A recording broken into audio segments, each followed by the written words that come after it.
అరువైయారును దేవుని నియమింపబడినవే. అరువైయారును దేవుని చేత నియమింపబడిన వేదం, దాని మోకాళ్ళ మీద ప్రార్థన తోడా అనుదినము చదువుడే. దాని మోకాళ్ళ మీద ప్రార్థన తోడా అనుదినము చదువుడే. 66 దేవుని చేత నియమింపబడిన వేదం, 66 దేవుని చేత నియమింపబడిన వేదం, దాన్ని మోకాళ్ళ మీద ప్రార్థన తోడా అనుదినము చదువుడే.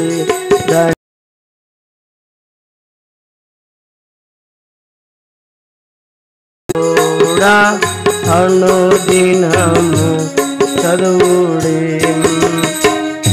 దేవుని వాక్యంలో నుండి నా కొరకు ప్రార్థన చేసిన మీకును దేవుని సంఘానికును మొట్టమొదటిగా దేవాది దేవునికిని మరి వందనాలు చెల్లిస్తున్నాను. మీ అందరికి కూడా నా హృదయపూర్వకమైనటువంటి ప్రైజ్ ది లార్డ్. నా కొరకు ప్రార్థించినందుకు సంఘం కూడా మాకు ఎంతో ప్రోత్సాహకరంగాను అన్ని విధములుగా ఆత్మీయముగా కుటుంబముగా సంఘముగా ఆదుకున్న దేవుని బిడ్డలందరం బట్టి మీ సంఘాన్ని ఎంతగానో అభినందిస్తున్నాం. అందుకు ప్రభువుకు ఎంతగానో వందనాలు. ఒక వాక్య భాగమును నేను మీ కొరకు ప్రార్థించినప్పుడు దేవుడు నాకు ఇచ్చినటువంటి వాక్య భాగం ఎఫెసీయులకు రాసిన పత్రిక 3వ అధ్యాయం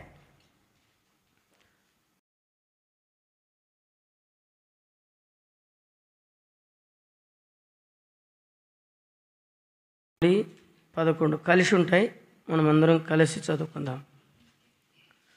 దేవుడు మన ప్రభు అయిన క్రీస్తు యేసునందు చేసిన నిత్య సంకల్పము చొప్పున పరలోకములోను ప్రధానులకును అధికారులకును సంఘము ద్వారా తన యొక్క నానా విధమైన జ్ఞానం ఇప్పుడు తెలియబడవలనని ఉద్దేశించి శోధింప శక్యం కాని క్రీస్తు ఐశ్వర్యమును అన్ని జనుల్లో ప్రకటించుటకు సమస్తమును సృజించిన దేవుని యందు పూర్వకాలం నుండి మరుగై ఉన్న ఆ మరణమును గురించి ఏర్పాటు ఎటిదో అందరికీ తేటపరచబట్టుకును పరిశుద్ధులందరిలో నా తెలుపుడునైన నాకును ఈ కృప అనుగ్రహించెను. చదవబడిన లేఖన భాగమును దేవాది దేవుడు దీవించి ఆశీర్వదించి మన వినికిడిలో ఈ మాటలను ఆశీర్వదించి మనకు సహాయం చేయనుగాక. ఈ 11వ వచనములో ఒక చిన్న భాగాన్ని మనం ధ్యానిస్తాం. నేను ఆదివారం రాత్రి వరకు మీ మధ్యలో ఉంటాను. దీని గురించే మన ధ్యానం. శోధింప శక్యము కాని క్రీస్తు యొక్క ఐశ్వర్యం. ఏం ఐశ్వర్యం చెప్పండి? శోధింప శక్యము కాని క్రీస్తు యొక్క ఐశ్వర్యం. అందరూ పలకండి. శోధింప శక్యము కాని క్రీస్తు ఐశ్వర్యం. ఏ ఐశ్వర్యం అంట? క్రీస్తు ఐశ్వర్యం. మనం ఐశ్వర్యవంతులుగా కావాలనేటువంటిది దేవుని యొక్క ఉద్దేశం. మనం ఐశ్వర్యవంతులుగా కావాలనేటువంటిది దేవుని యొక్క ఉద్దేశం. ఈ లోకంలో మనం ఎంతో దరిద్రులం, కానీ దేవుడు మనల్ని ఐశ్వర్యవంతులుగా చేయుటకు ఆయన సంకల్పించుకున్నాడు. ఈరోజు మనం ధ్యానించే అంశంలో 3 విషయాలు నేను ధ్యానించాలని ఇష్టపడతా ఉన్నాను. అయితే మొట్టమొదటిగా దేవుడు ఒక మాట చెప్పాడు కదా. ఏ మాట చెప్పాడు? సంగతిని మరుగు చేయుట దేవునికి ఘనత, సంగతిని శోధించుట రాజునకు ఘనత. అంటే మనం ఇప్పుడు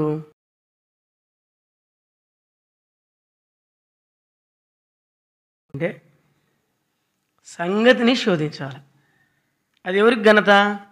ప్రభువుకు ఘనత, మనకు కూడా ఘనత. కాబట్టి దేవుని పని ఏంటి అంటే సంగతులన్నీ మరుగు చేస్తాడు. ఆయన మరుగు చేస్తాడు. అయితే మరుగు చేసినట్టు ఎవరికి బయలుపరుస్తాడు చెప్తారా?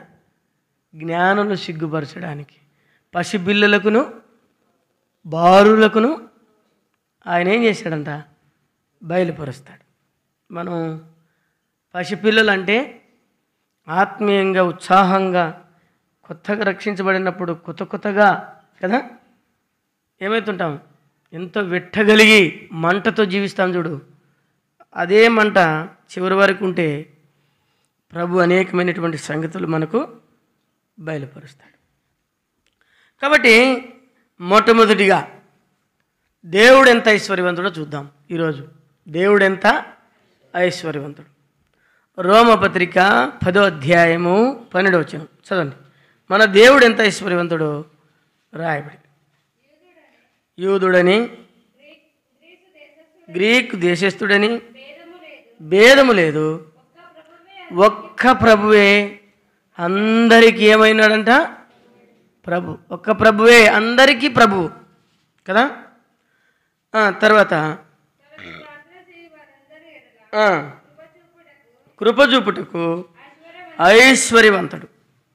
మన ప్రభు ఎవరంట? తనకు ప్రార్థించే వారందరికీ కృపచూపుటకు ఐశ్వర్యవంతుడు. సరే, మన దేవుడు ఎవరు? అందరు చెప్పండి.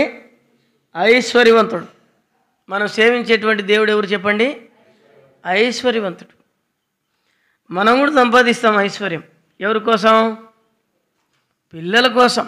మన పిల్లలు బాగుండాలా, రేపొద్దున ఎవరి దగ్గరికి పోకుండా బతకాలనేటువంటి ఉద్దేశం. సరే, ఇప్పుడు దేవుని యొక్క ఐశ్వర్యం చూద్దాం. రండి, లేవి కాండం 25వ అధ్యాయం 23వ వచనం చదవండి. దేవుడు ఎంత ఐశ్వర్యవంతుడు దేవుని వాక్యంలో నుండి చూద్దాం. లేవి కాండం 25వ అధ్యాయం 23వ వచనం.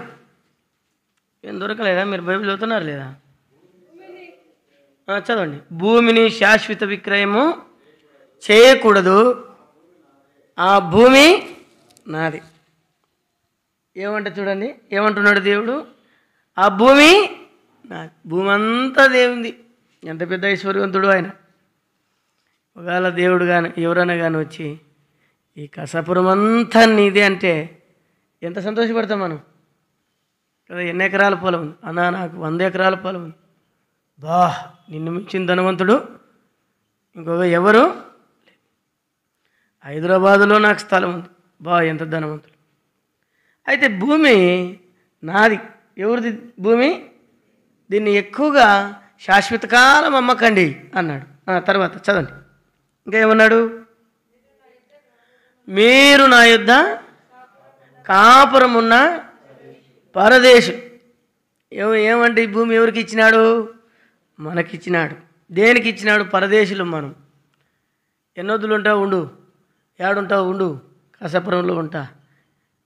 ఎట్లుంటావు? ఎంత కొనుక్కుంటావు? కొనుక్కో. 3 సెంట్లు కొనుక్కున్నాను, 3 బిల్డింగ్లు వేసుకున్నాను. బా, ఎంతకాలం ఉంటావు? 50 ఏళ్ళు ఉంటావు ఉండు, 60 ఏళ్ళు ఉంటావు ఉండు, 70 ఏళ్ళు రా కదా. 70 ఏళ్ళు అయిన తర్వాత అయినా నువ్వు 100 సంవత్సరాలు ఉంటావా? ఉంటాను. 150 సంవత్సరాలు ఉంటావా? తర్వాత కాల్ చేసి వెళ్ళిపోవాలా? మీరు కాల్ చేసి ఏం చేయాలా? వెళ్ళిపో. మన దేవుడు ఐశ్వర్యవంతుడు. భూమి ఆయనది. ఎట్లా ఐశ్వర్యం ఉంది భూమిలో? భూమిలో ఏమేమి ఉన్నాయి? భూమిలో ఏముంది? ఏం చెప్పకున్నారే. భూమిలో ఏమేమి ఉన్నాయి? భూమిలో బంగారం ఉంది. ఎంతైనా తవ్వుకోండి, ఇది నాదే. వెండి ఉంది, తవ్వుకోండి, ఇనుముంది, బొగ్గు ఎక్కడ? బొగ్గు కొండలు ఉన్నాయి, బొగ్గులో బొగ్గు తీస్తూనే ఉన్నారు, దవ్వుతూనే ఉన్నారు. భూపాలపల్లి ఇది తెలంగాణలో తవ్వుతూనే ఉన్నారు. ఉంది బొగ్గులు కానీ అదొక దానికి ఒక శాఖ పెట్టినారు. ఇంకా తవ్వుతూనే ఉన్నారు. ఇంకెంతుందో తీసింది ఎంత ఉందో, తీయవలసింది ఎంత ఉందో. ఎంత ఐశ్వర్యం! భూమిలో అన్నీ పెట్టినాడు. బంగారం ఉంది, ఎండుంది, రాగి ఉంది, ఇనుముంది, కారు నడుపుతున్నది, ఇనుముంది, సైకిల్ మోటార్ ఇక్కడ భూమిలో నుండి ఇచ్చినాడు. బట్టలు మంచి మంచివి, కంచి పట్టు, ఆ పట్టు, ఈ పట్టు, అన్ని పట్టులన్నీ భూమి నుండే. ఇప్పుడు చూడండి, భూమి ఎవరిది? ఇది దేవుంది. దేవుడు ఎవరు? ఐశ్వర్యవంతుడు. అన్నీ ఉన్నాయి. తెల్ల బంగారం ఉంది, నల్ల బంగారం ఉంది. తెల్ల బంగారం అంటే పత్తి, బంగారం అంటే పచ్చ బంగారం అంటే పసుపు, ఎర్ర బంగారం అంటే కారం. ఎన్ని పండించుకోవచ్చో, ఎన్నైనా తీసుకోవచ్చు. ఎంత ఐశ్వర్యం! ఇప్పుడు ఈయన ఎంతో ఐశ్వర్యవంతుడు మన దేవుడు. అందుకని భూమి నాది. భూమి ఎవరు చెప్పాడు? అందరూ దేవునిది. ఈ భూమి మీద మనల్ని పరదేశులుగా పెట్టినాడు. ఇప్పుడు ఈ భూమికి ఎంత డిమాండో గజము 43,000 హైదరాబాదులో. గజము 43,000 అంటే ఒక్క సెంటుకి ఎన్ని లక్షలు కదా. ప్రియులరా, భూమికి ఎంతో విలువ వచ్చింది. ఈ భూమి అంతా దేవుంది. ఒక దినం వస్తుంది, ఈ భూమిని అంతా క్లీన్ చేస్తాడు. పండి ఊడ్చి పారేస్తాడంట కదా. జపన్య గ్రంథం 1:2 అంటాడు, ఊడ్చి వేసేదను.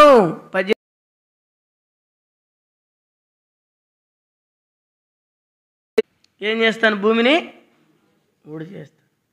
అయితే 2 పేతురు పత్రిక 3 అధ్యాయంలో అంటాడు, పంచభూతములన్నిటిని కూడా లయం చేస్తాడు. ఇది ఆయనది.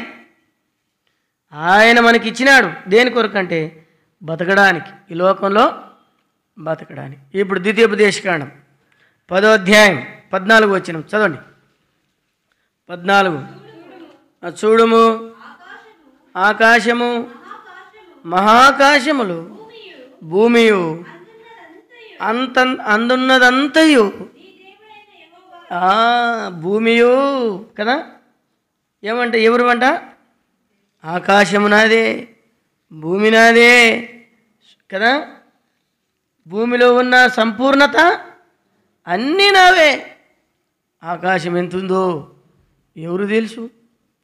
ఈ కన్ను సరిపోలేదని పెద్ద కన్ను తగిలించుకున్నారు ఇంకా కదా. దాన్ని ఏమంటారు? స్టెథోస్కోపా ఏమంటారు కదా, టెలిస్కోపా. ఆ పెద్ద కన్ను, ఆ కన్నుకు కూడా కనపడకుంది. ఆ కన్నుకు కూడా కనపడకు. ఆకాశం ఆయనదే, భూమి ఆయనదే, ఇంకా ఏమేమైంది. ఇప్పుడు అవన్నీ చేశాడు. నెహెమ్యా గ్రంథం 9:10 6 వచనం. నెహెమ్యా గ్రంథం ఇంకా కొన్ని చెప్పుకుంటూ పోతాను నేను, మీరు గమనించండి. తర్వాత త్వరగా చదవండి. నీవే అద్వితీయుడైన యెహోవా, నీవే ఆకాశమును మహాకాశమును వాటి సైన్యమును భూమిని సముద్రమును వాటిలో ఉన్నదంతయు సృజించి వాటన్నిటిని ఏం చేస్తాడు?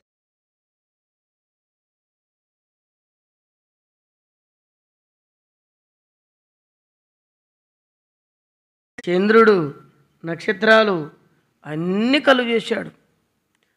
అన్నీ కలుగు చేసి సముద్రంలో ఎన్ని చేపలు ఉన్నాయో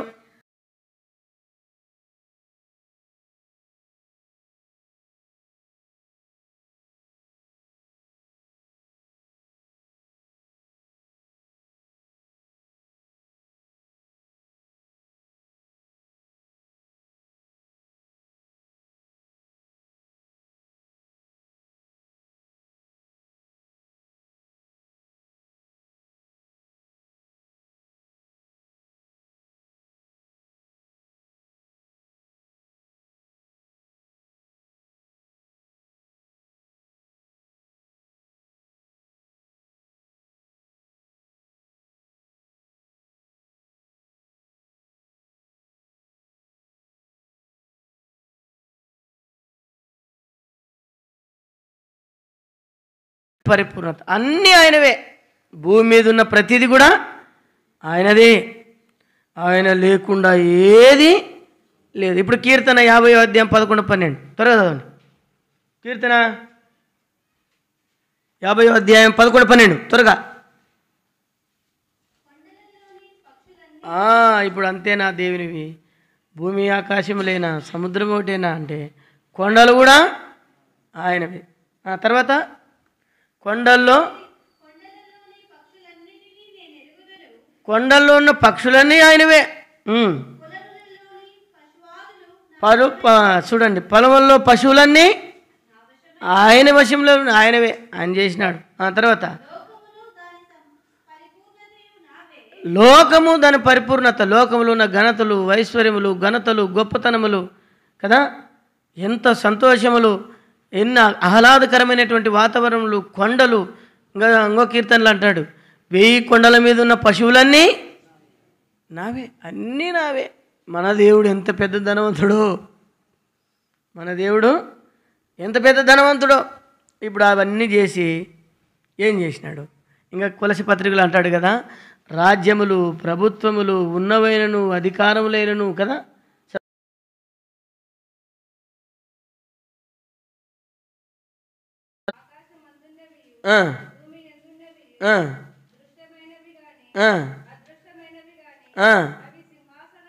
కనబడేటివి, కనబడనివి, సింహాసనులైన, ప్రభుత్వములైన, ప్రధానమంత్రులైన, అన్నీ అధికారములైనను సర్వమును ఆయన. చూడండి, ఎవరి ద్వారా సృష్టింపబడ్డాయంట? ఆయన యందు సృష్టింపబడాను. ఇవన్నీ చేసి ఇప్పుడు ఏం చేసినాడు? ఆదికాండం 1వ అధ్యాయంలో ఏం రాయబడింది? 28వ వచనంలో ఇవన్నీ అనుభవించండి అని చెప్పి మనకు ఇచ్చినాడు. అయితే మనం ఏం చేసినాం? ఇంత చేసింటే, ఇన్ని చేసి మనల్ని పెట్టినాడు. నా పిల్లలు మీరు అనుభవించండి, ఇవన్నీ తినండి, ఏం కావాలి మీకు?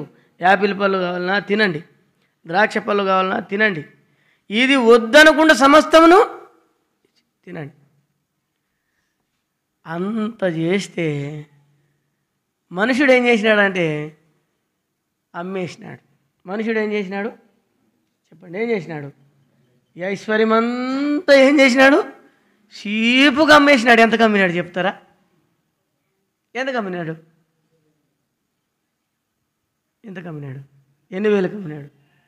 ఏం జానయ్య చెప్పు, ఎంత కమ్మినాడు? చీపుగా ఒక పండు కమ్మేసినాడు. ఎంత చీపు కదా!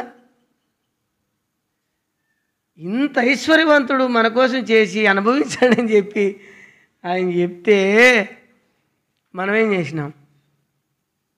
చీపు కమ్మేసినాం. అందుకని యేసుప్రభు మత్తయి సువార్త, యోహాను సువార్త 5వ అధ్యాయంలో అన్నాడు, ఇదివరకే నా తండ్రి పని చేస్తున్నాడు, నేనును పని చేస్తున్నాను. ఎందుకు పని చేసి వచ్చింది? 6 దినాలు పని చేసినాడు. ఎన్ని దినాలు పని చేసినాడు? 6 దినాలు చేసి 7వ దినాన్ని ఏం చేసినాడు? విశ్రాంతి.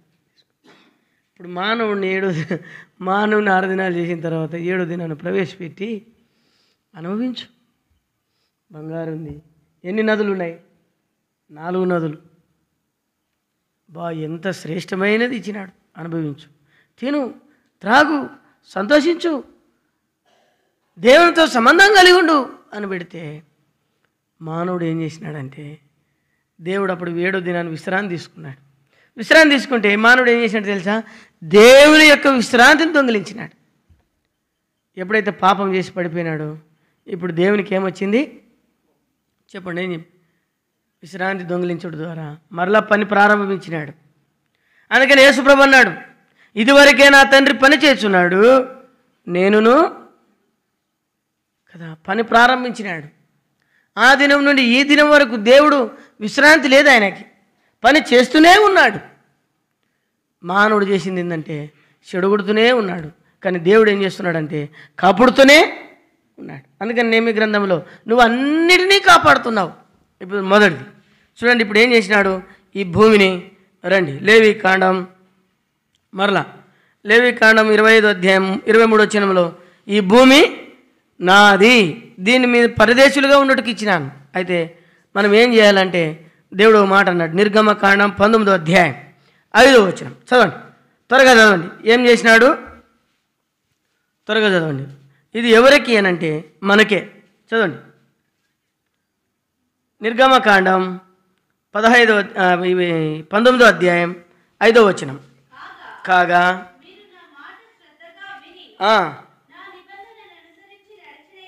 నా నిబంధన అనుసరించి నడిచిన ఎడల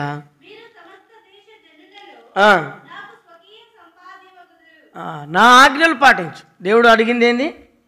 ఆజ్ఞ అతిక్రమమే పాపం. నా ఆజ్ఞలు పాటిస్తే ఇవన్నీ నీవే. చూడండి ఎలాగ చేసినాడు.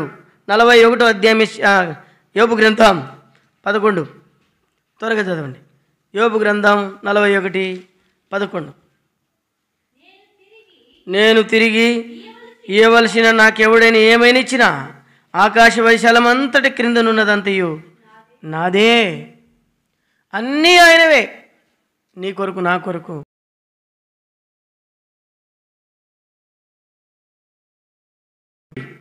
మనం అనుభవించాలని దేవుని ప్రణాళిక ఉండే. ఆయనంత గొప్ప ఐశ్వర్యవంతుడు. కాబట్టి మన దేవుడు గొప్ప ఐశ్వర్యవంతుడు. ఓ మాట హగ్గయి గ్రంథం 2వ అధ్యాయం 8వ వచనం, త్వరగా తీయండి. హగ్గయి గ్రంథం 2 చదవండి, 8వ వచనం, 2:8. ఇంకా దేవుడు వేటేటు అక్కడ రాయబడింది. వెండి నాదే, బంగారు నాదే. వెండి ఆయనదే, బంగారు ఆయనదే.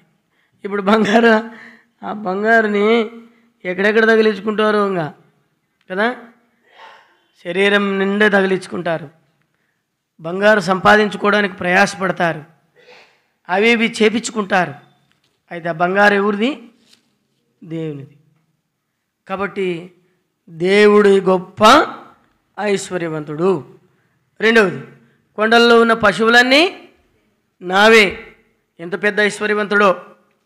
తర్వాత చూడండి ఒక మాట, రండి. ఇవన్నీ దేవుడు, పశువులు ఆయనవే, సముద్రాలు ఆయనవే. సముద్రం గురించి ఒక మాట రాసినాడు చూడండి. సముద్రం ఆయనది. కీర్తన గ్రంథం 50వ అధ్యాయం 10 నుండి 12 వరకు.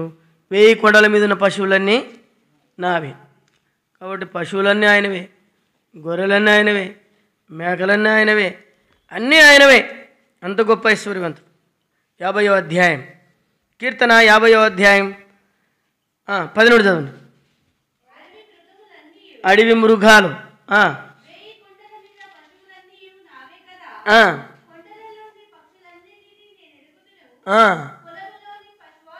పొలములో పశువాదులు నా వశంలో ఉన్నాయి. 1000 కొండల మీద ఉన్న పశువులు, 1000 కొండల మీద ఉన్న మేకలు, భూలోకంలో సంచరించే ప్రతి పక్షి నాదే. మనకేమేమి ఇచ్చినాడు తెలుసా? ఇవన్నీ చేసిందే కాకుండా శ్రేష్టమైన మాట, ఒక మాట చూపిస్తాను చూడండి. రండి. ద్వితీయోపదేశకాండం 32వ అధ్యాయం. మనకేమేమి ఇచ్చినాడు? ఇవన్నీ ఇవ్వడమే కాదు, ఈ పశువులన్నీ ఆయనవే కాదంట, నిన్ను నన్ను కనుగొనడమే కాదు. చూడండి ఓ మాట, 32వ అధ్యాయం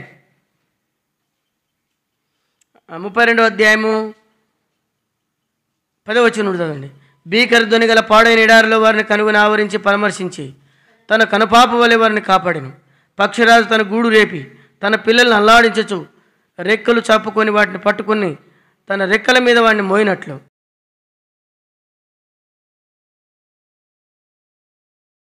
భూమి యొక్క ఉన్నత స్థలముల మీద వారిని ఎక్కించేదను, పొలముల పంట వారికి తినిపించేదను. ఈ ఐశ్వర్యవంతుడు చేసిన పని ఏంటంటే, పొలముల యొక్క పంట కదా, పొలములో ఏమేమి పడుతున్నాయి? మెడిసిన్, అన్నీ మెడిసినే, అన్నీ మెడిసినే. కొంతమంది ఏమంటుంటారంటే, ఇల్లేం సేవకులబ్బా, పొద్దున ఒక టాబ్లెట్, రాత్రి ఒక టాబ్లెట్, మధ్యాహ్నం ఒక టాబ్లెట్, మీ జీవితం అంతా టాబ్లెట్లే, విశ్వాసమే లేదబ్బా ఇలాగే అనుకున్నారా లేదా? ఎవరన్నా అనుకున్న నుండి చేయొద్దండి అనుకున్నారు కదా.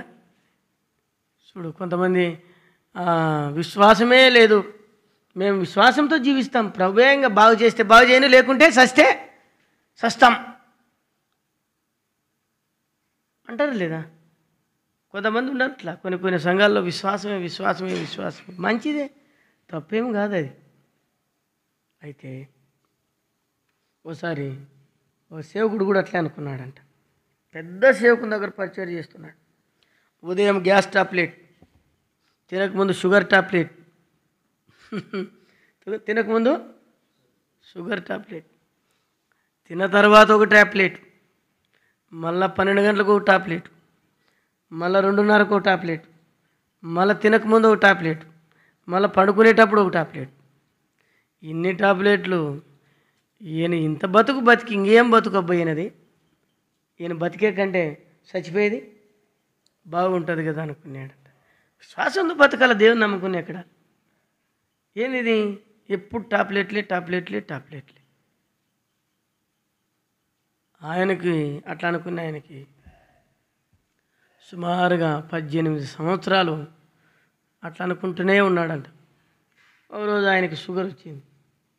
షుగర్ వస్తే డాక్టర్ కాడికి పోయినాడంట. గొప్ప సేవకుడు ఆయన. ఇప్పుడు సేవకుడు గొప్ప సేవకుడు ఆయన. పోతే డాక్టర్ గారు, నీకు 400 ఉండేదంట షుగర్. ఎంత ఉన్నది? 400. నీకేం అనిపించలేదా అని అంటే, అనిపించినందుకే కదా సార్ వచ్చినది నేను. రైట్. నీవు ఇప్పుడు ఉదయం ఒక టాబ్లెట్ వేసుకోవాలా, తినకముందు ఒకటి షుగర్ టాబ్లెట్ వేసుకోవాలా, ఈ గ్యాస్ ఫామ్ కాకుండా ఉండడానికి ఒక టాబ్లెట్ వేసుకోవాలా, తిన్న తర్వాత ఒక టాబ్లెట్ వేసుకోవాలని చెప్పి ఇన్నోటి రాసినాడు. ఆయన అన్నాడంట, ఇంత బతికి టాబ్లెట్ వేసుకుంటే ఎట్లా సార్, నేను ఒక సేవకుణ్ణి, చచ్చిపోతే ఇట్లా చచ్చిపోతాను కానీ నేను టాబ్లెట్ మాత్రం వేసుకోను. అప్పుడు ఆయన అన్యుడు. ఆయన అన్నాడంట, సరే మంచిదే, నువ్వు రోజు ఆహారం కూడా తినాకు, తొందరగా చచ్చిపోతావు అన్నాడంట. నువ్వు ఆహారం కూడా తినాకు, తొందరగా చచ్చిపోతావు అంటే, ఆహారం తినుకుంటే ఎట్లా మరి? ఆహారం, నువ్వు తినే ఆహారం కూడా ఏంది? మెడిసినే. అందుకనే ఇప్పుడు తినే మందులు, ఫుడ్ ద్వారా మనకు మెడిసిన్ సరిగ్గా అందడం లేదని చెప్పేసి ఆయా కొన్ని వస్తువులు అంటే ఆహారంలో నుండే కొన్ని మెడిసిన్ తీసుకొని వాటిని తయారు చేసి ఇస్తున్నారు. కానీ అది నీకేం మందు కాదు, అది టాబ్లెట్ వేసుకుంటే చచ్చిపోతామనేది కాదు, అది నీ శరీరానికి అవసరమని ఇస్తున్నారు. అది కూడా మెడిసిన్. ఇప్పుడు ఎట్లా మరి మెడిసిన్? నేను గమనించినాను, షుగర్ ఉన్న వాళ్ళకి ఏం తినాలా చెప్పండి?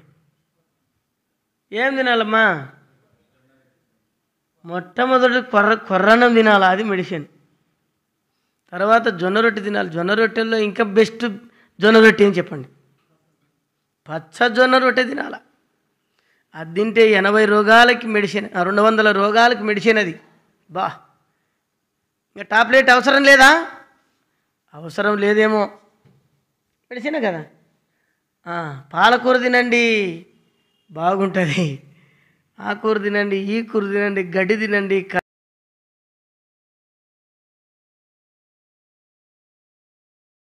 గరక తినండి, గరక తిను బాగుంటుంది, టుంగ తిను బాగుంటుంది, అన్నీ తినండి, సావండి. ఇవన్నీ ఏంటంటే మెడిసినే. మరి ఆకుకూరలన్నీ మెడిసినే. మా దగ్గర ఒక ఆయన ఉంటాడు, ఆయనకు పాప చిన్నప్పటి నుండి కారం తిన్నోడు, అంటే ఉరిమిండి, మీ భాషలో ఉరిమిండి తిన్నోడు, ఉల్లిగడ్డ ఉరిమిండి తిన్నోడు పాపం. భార్య బెండకాయ చేస్తే, ఏంది నువ్వు బెండకాయ చేసినావు? ఎవరైనా బెండకాయ తింటారా? బెండకాయ తింటే బెండ్ అయిపోతారంట. ఆయనకి 58 ఏళ్ళు ఉంటాయి, పెద్దోడే, తెలియదు. బెండకాయ తింటే బెండ్ అయిపోతారంట, చెవులకాయ తింటే చెవులు వినపడవంట అని చెప్తాడు ఆయన. ఆడు ఊర్లో అనుకుంటుంటే ఇంటి అంటే ఆయనకు దిగక. మరి నీకు ఏం కావాలంటే చింతొక్కు కారం నూరు అంటాడు. ఆయనకి ఏం కావాలా? అదే రోజు కారం, పచ్చిమిరపకాయలు కారం చేసుకుంటే ఇంక అదే ఆయన తినేది. ఆయనకు కూరగాయలు చేసి అన్ని కూరగాయలు గడ్డ పెడతాడు, క్యారెట్ వేస్తే క్యారెట్ గడ్డ పెడతాడు, ఎర్రది బీట్రూట్ వేస్తే ఇది తిన్నోళ్ళు 2 క్యాన్సర్ చచ్చిపోయినారని చెప్తాడు ఈయనే. అదంతా మన శరీరానికి మెడిసిన్ అనే సంగతి చాలామందికి తెలియదు. హాస్పిటల్ పోయి మందులు వాడతారు. వాడడం తప్పు కాదు, వాక్యం కూడా చెప్తుంది. రోగికి వైద్యుడు అవసరమే, అవన్నీ కూడా మెడిసినే. ఇవి తిననప్పుడు మన శరీరం ఏం చేస్తుందంటే బయట నుండి మరల మాత్రలు ఖచ్చితంగా వాడ. కాబట్టి ఇప్పుడు ప్రభు ఏం చేస్తున్నాడు మన కోసం? చదవండి. పొలముల పంట తినిపిస్తున్నాడు. పొలముల పంట. తర్వాత చదవండి. కొండ బండ నుండి తేనె. తేనె తింటే ఏమవుతుంది? ప్రతి దాంట్లోకి తేనె కలుపుకోండి అని చెప్తారు కదా. తేనె ద్వారా ఆరోగ్యం. ఒక్క తేనె, అర్ధ కేజీ తేనె తయారు చేయాలంటే 24 లక్షల పువ్వుల నుండి మకరందాన్ని సేకరించాల. చూసినారా? ప్రభు ఎంత గనుడు కదా. నీకోసం నా కోసమే 600 కేజీ ఏడైనా కొంటే పల్లెల్లో కొంటే అబ్బా ఏడగొనేదని చెప్పి నేను ఒక లుంగి తీసుకొని కొడివుల చేత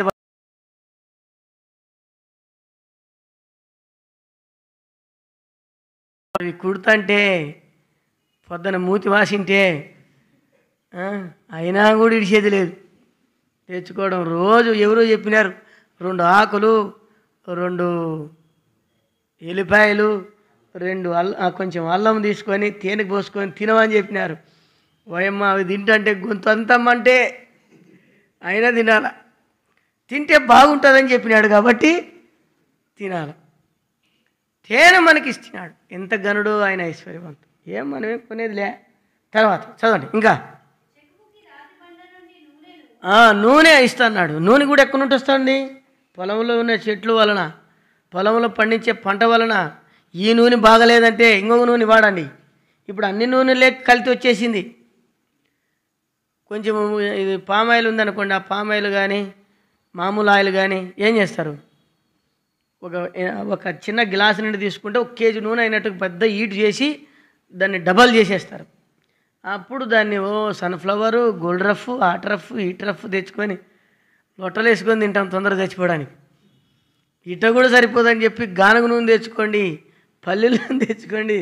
మన తాతలు బాగా పల్లెలు దంచుకొని దాన్ని ఉడగట్టి పిండి తీసేవాళ్ళు. నేను చిన్న ఉన్నప్పుడు ఆంధ్యాల నూనె తీసుకునేవాళ్ళు కదా. ఇవన్నీ వాక్యంలో ఉన్న రాయబడినవి, కొత్త సంగతులు ఏం కాదు. అందుకని మన వాళ్ళు, మన తాతలు ఉక్కులాగా ఉండేవారు. వాళ్ళు మనమేం తడకల్లా అక్కడ ఉన్నాం కదా. ఎక్కడ ఇరిచినా ఎముకలు ఇరిగిపోతాయి మనవి. వాళ్ళు ఏంది రాళ్ళు, పెద్ద పెద్ద రాళ్ళు మోసినారు వాళ్ళు. కొన్ని కోటలు చూసినప్పుడు వీళ్ళు ఎట్ట అంత పైకి రాళ్ళు ఎట్టు గడపోయినారు. గుత్తి కోట 500 పైన అడుగులు ఉంది. అది మొన్న ఎక్కినాం పైకి. దాని మీద చూస్తే దూలాలు ఉన్నాయి. ఎట్లా గడపోయినారు నాయన ఇల్లు అనుకున్నాను. అన్ని కాల్పురాయలే, పెద్ద పెద్ద చుట్టూ ఎక్కెక్కి కూడా లేదు. ఆశ్చర్యం కలిగింది. ఆహారం శ్రేష్టమైనటువంటిది. వాళ్ళు ఎన్ని రకాలమైనటువంటి నూనె తీశారు. ఇప్పుడు అన్ని మిషన్లు వచ్చినాయి కనుక మనం తొందరగా చచ్చిపోతున్నాం. స్వయంగా తీయడం లే, కష్టపడడం లే. అప్పుడేం చేస్తూ ఉన్నారు? చదవండి తిరిగి, ఇంకా చదవండి. ఇంక చెప్పుకుంటూ పోతే చాలా పెద్ద స్టోరీ. చదవండి. ఇంకా ఏమంట? అతనికి జురించాను ఆవు మజ్జిగ, మేకల పచ్చి పాలంట. ఏ పాలు తాగాల మనం? మేకల పచ్చి పాలు.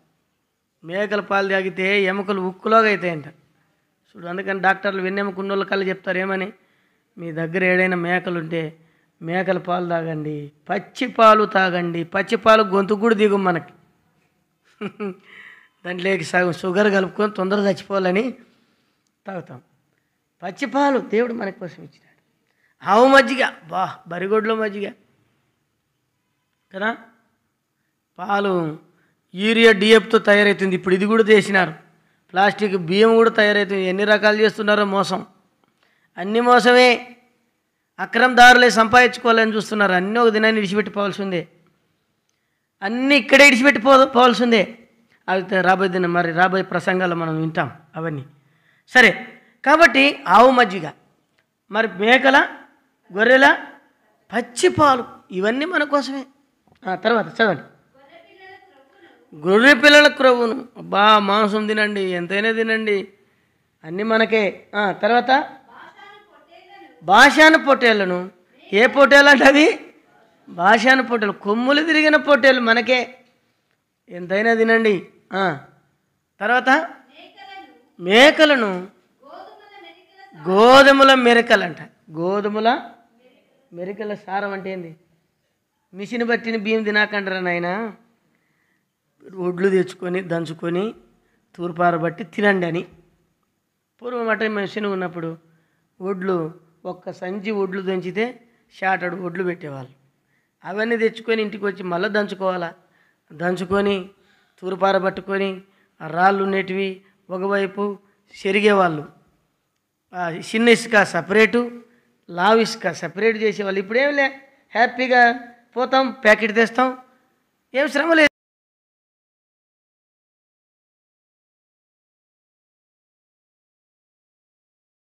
సింపుల్ వచ్చింది చూడు. అందుకని అప్పుడెట్లా కొండ పోయి కట్టెలు కొట్టుకొచ్చుకోవాలా, మళ్ళీ అన్ని దంచాలా, అన్ని దంచి ఇచ్చి రైతులకు అన్ని దంచి ఇచ్చి మళ్ళీ తెచ్చుకొని ఇంటికాడ దంచుకొని తుర్పార పట్టుకొని అట్లా పోయి గొంగూర తెచ్చుకోవడం, పచ్చిమిరకాయలు తెచ్చుకోవడం అప్పుడప్పుడు చేసుకొని హాటాటుగా తింటుంటే ఉక్కులాగా అయినాం. ఇప్పుడు పైన పొట్టల్లో తీసేసి లోపల పాలిసి బట్టి ఇది బాగుండదని పశువులకంతా తౌడు పెట్టి అవేమో ఉక్కులాగా అవుతున్నాయి, మనమేమో కుక్కలాగా అవుతాం. ఎంత దరిద్రులు అయిపోయినాము. అందుకని ఇట్లా కాదని చెప్పి దంచుకోండి, మిరప్పొడి కూడా దంచుకోండి, అన్నీ దంచుకోమన్నాడు. మెరికలు దంచుకోండి, తినండి. నా పిల్లలు మీరు తినాలి, మీరు బాగుండాలి. ఎంత ఐశ్వర్యం అండి అని అన్నీ అనుభవించడానికి మనకి ఇచ్చినాడు. మన బుద్ధిహీనత దేవుణ్ణి మోసం చేసింది, దేవుని సిలువకు అప్పగించింది. అందుకని ఆవు మజ్జిగ, గొర్రెల మేకల పచ్చిపాలు, కొవ్విన గొర్రెపిల్లలకు భాషను, పొట్టేలు మేకలను, గోధుమల మెరకలను సారము నీకిచ్చాను.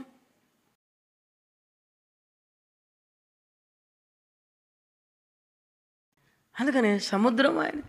సముద్రం గురించి రాయబడింది.